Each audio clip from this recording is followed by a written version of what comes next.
What is at stake is more than one small country.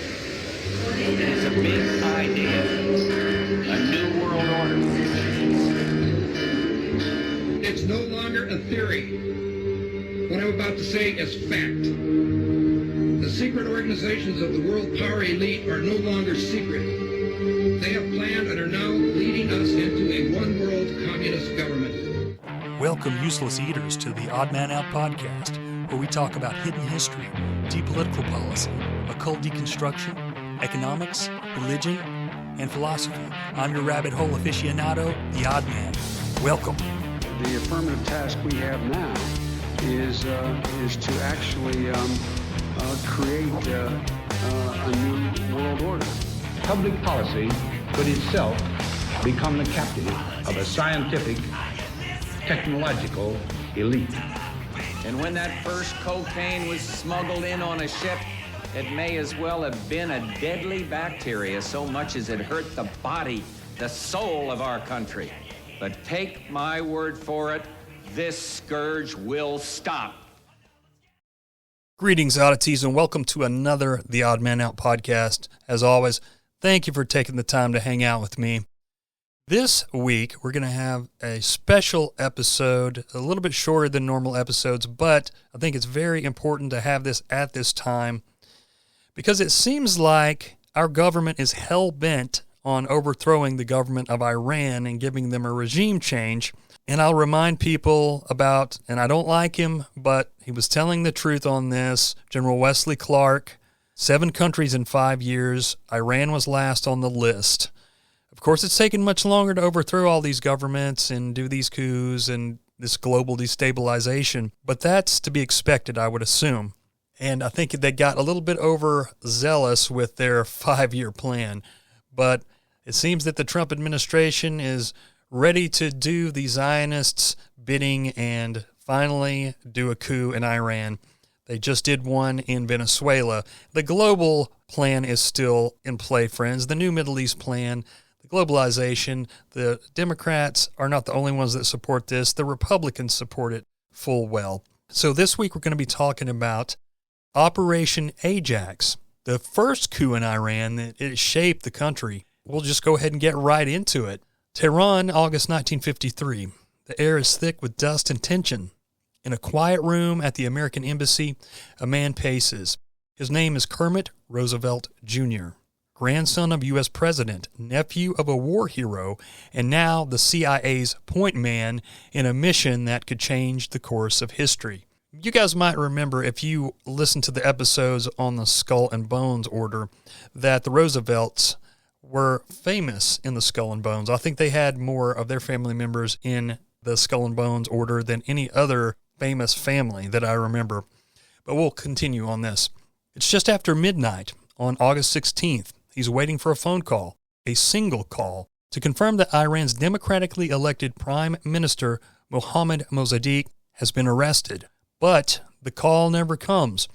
Instead, Roosevelt hears something else, the rumble of tanks, the roar of crowds, chants rising from the streets, victory to the nation. Mossadegh has won. By dawn, Radio Tehran broadcasts a special address. Mossadegh himself speaks, calm and resolute.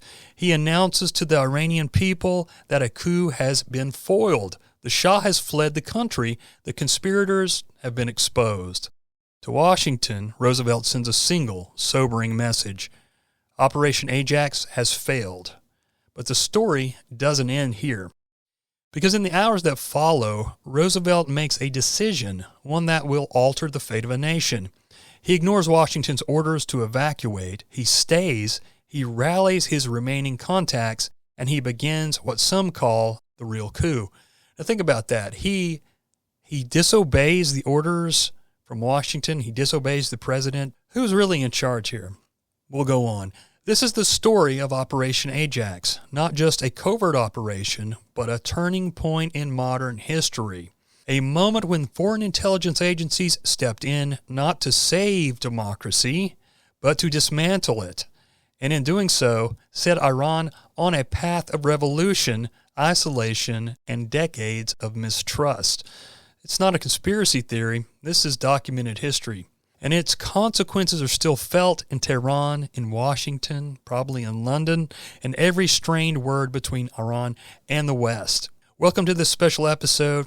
I'm your host, The Odd Man. We're going to go deep into the 1953 coup that toppled Iran's last democratic government, if there is such a thing.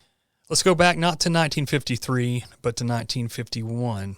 Iran is a constitutional monarchy.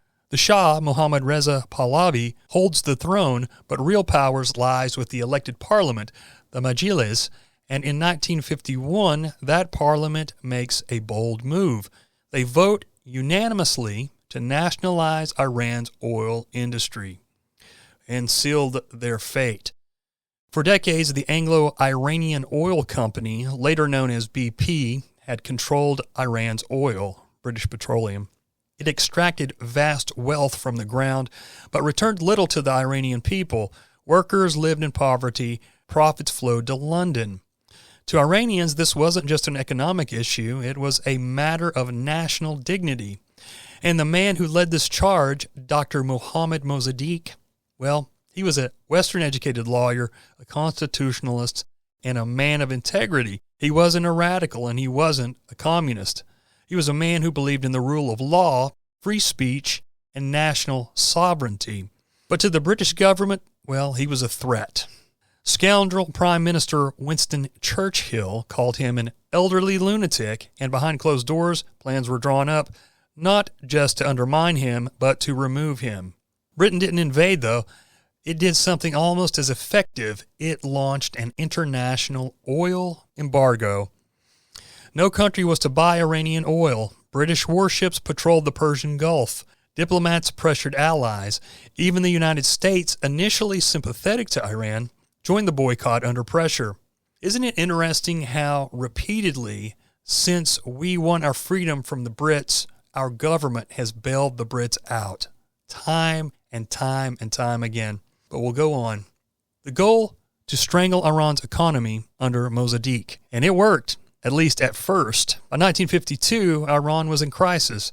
Government revenues plummeted. Inflation soared. The streets of Tehran grew restless.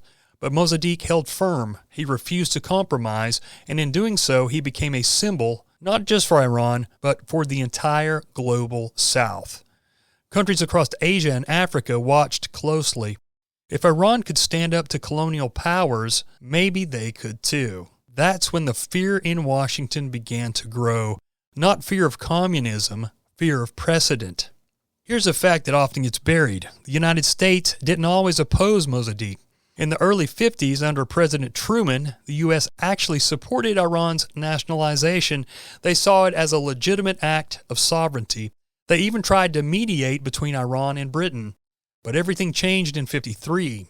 Truman was out. Eisenhower was in, and with him came a new administration, one deeply influenced by Cold War paranoia. It's a fact that Eisenhower had that great military-industrial complex speech, but he was surrounded by Council on Foreign Relations members, controlled by them most likely, and what he did to the Germans after World War II was absolutely horrible. It was just another Holocaust. Globalist John Foster Dulles, the Secretary of State, and his brother Allen Dulles, the head of the CIA, saw the world in black and white. Every crisis was a potential Soviet victory. These guys did all kinds of horrible stuff in the name of fighting the Soviets. Isn't it wild how they had just partnered with the Soviets and one of the worst communists ever, Joseph Stalin, during World War II. And it's horrible what Stalin's regime did to the Germans as well. Absolutely horrible. But we'll go on. I mean, we have to keep going this way or I'll get totally sidetracked. So, every crisis was a potential Soviet victory. The Dulleses were all connected to the Council on Foreign Relations, and I believe it was it John or Allen was one of the longtime heads of the CFR. In Iran, they saw danger, not because Mossadegh was a communist, he wasn't, but because they feared his government might collapse into chaos and the Soviet-backed Tudeh party could rise from the ashes. But they also feared that if they pushed against Western powers, these other nations might do the same and remain independent. That was the real fear. They used communism and socialism and Sovietism as the reasoning, but there was something more there, of course. So the decision was made. Mossadegh had to go. The British had already coined their operation, Operation Boot. Now the CIA boys launched their own operation, Operation AJAX, and they put Kermit Roosevelt in charge. Operation AJAX wasn't a military invasion, though. It was a psychological operation, a carefully orchestrated campaign of propaganda, bribery, and street violence. The plan was simple. 1. Have the Shah issue a royal decree dismissing Mossadegh and appointing General Fazlollah Zahedi as a new prime minister. Number 2, use CIA funds to pay thugs, journalists, and street demonstrators to create chaos. 3, blame the violence on Mossadegh and turn the public opinion. And 4, make it look like a popular uprising, not a foreign coup. Roosevelt arrived in Tehran with a slush fund of hundreds of thousands of dollars, cash carried in suitcases. Now, you guys may remember I think it was like my second episode ever, and it was based on this actual CIA manual on psychological warfare guerrilla tactics. And they explained in there perfectly how they go in and do all the things I just explained. They start uprisings, or they find where there is a problem and they just capitalize on it. They create martyrs for the cause. They do all kinds of horrible things. And this is Regime Change Inc. here. And this is probably like where they seen this was really effective. They could do this and probably just kept on doing it, because we know they'd been involved in all these other countries doing all kinds of other stuff before that. And you might want to refer to the book by Major General Smedley D. Butler, War is a Racket, where he talks a little bit about some of the things he'd seen the military do and that he had himself done in these other countries on behalf of big banks and big corporations. So this started even before World War II, but really the Regime Change Inc., I guess this is what got it really going. So let's look into this. What else did he do? Well, with the money and the power, he bribed politicians. He paid newspaper editors to run anti-Mossadegh stories. We can think about Operation Mockingbird. He hired gangs from Tehran's southern slums to march through the streets shouting, "Long live the Shah," and "Down with the traitor Mossadegh." But at first it failed. On August 16th, Mossadegh's forces arrested the officer sent to deliver the Shah's decree. The Shah panicked. He fled, first to Iraq and then to Rome. It looked like the coup was over, but Roosevelt didn't leave. Instead, he doubled down. He contacted loyalists in the military. He fed misinformation to the press, and over the next 48 hours, the tide began to turn. The pro-Shah demonstrations, secretly funded by the CIA, grew larger. The army, still loyal to the monarchy, began to reassert control. And on August 19th, the fourth day of the coup, everything changed. Thousands of paid demonstrators flooded the streets. Armed clashes broke out. Mossadegh's supporters were outnumbered. His home was attacked, and by nightfall, Mossadegh had surrendered. The Shah, still in Rome, received the news. He prepared to return. And Roosevelt, he sent a single cable to Washington, quote, under the impression that the coup has succeeded. So Mossadegh was put on trial, not for corruption and not for violence, but for treason, for defending Iran's right to control its own resources. He was sentenced to 3 years in prison, then placed under house arrest for the rest of his life. The poor guy died in 1967, a broken man. General Zahedi became the prime minister, a U.S.-backed strongman, and they do that kind of stuff all the time when they do these coups and these regime changes. And the Shah, well, he returned to Tehran not as a constitutional monarch, but as an absolute ruler. With American support, he built a powerful secret police called the Savak to crush all dissent. Political parties were banned, newspapers censored, thousands were arrested, tortured, or even killed. And the oil? It was no longer nationalized, of course. A new consortium was formed, 40% American companies, 14% British, and only 51% Iranian, but controlled entirely from abroad. The promise of liberal democracy was gone. Mohammad Mossadegh was on house arrest. For 26 years, the Shah ruled with U.S. backing, but the resentment never faded.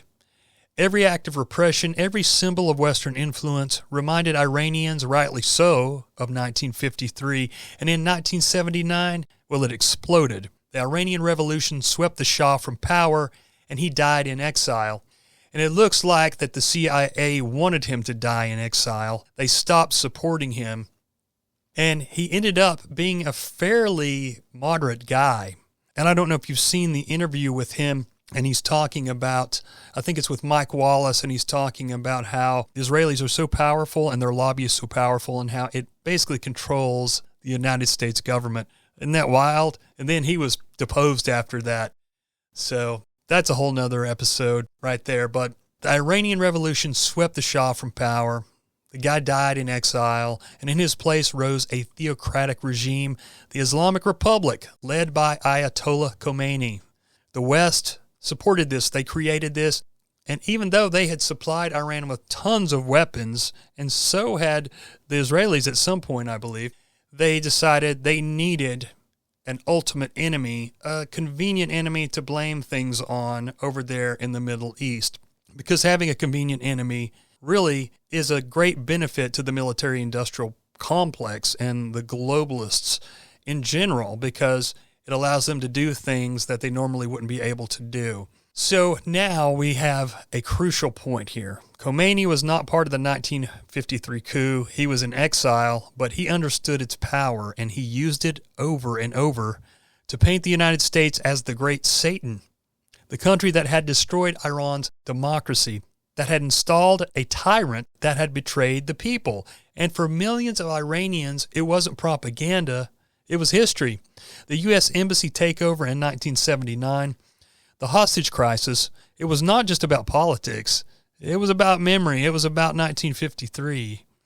And that memory didn't fade. It shaped Iran's foreign policy, its nuclear program, its support for regional allies, its deep, enduring suspicion of the West. Of course it would. These things have blowback. For decades, the U.S. government denied involvement. But in 2013, 60 years after the coup, the CIA did something unexpected. It declassified a document titled Clandestine Service History Overthrow of Premier Mossadegh of Iran.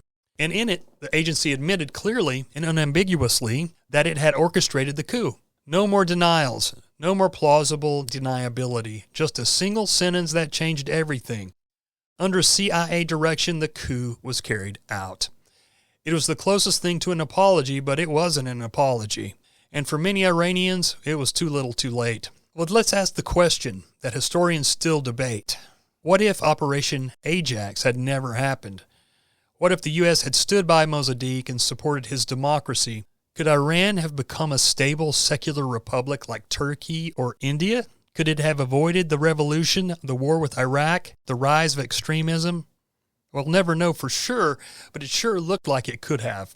And we do know this, that the 1953 coup didn't just change Iran, it changed the world, it changed the Middle East, and it became a blueprint for the deep state for how superpowers could overthrow governments without firing a shot. It taught future dictators that as long as they served Western interests, they would be protected. And it taught people across the global South that democracy is fragile, freedom is fragile, and that foreign powers will not hesitate to crush it when it threatens their financial interests. After all, money makes the world go round, and the love of money really is the root of all evil. So as I close this episode, guys, I want to leave something with you to think about. You know, we live in a world where covert operations still happen. One probably just happened in Venezuela, where foreign interference is still real, where the line between freedom and dictatorship can be redrawn, not by the people, but by a few men in a room with a suitcase full of cash. Operation AJAX wasn't just a historical event, it was a warning. A warning about the cost of short-term thinking, about greed, about the arrogance of power, about long-term consequences, about blowback, of undermining democracy and freedom, even when done in the name of stability. Mossadegh was not a perfect guy. His government had flaws, but he was elected. He was peaceful. He believed in law. And he was overthrown not by the will of his people, but by the will of foreign governments, by the will of the most free nation on earth.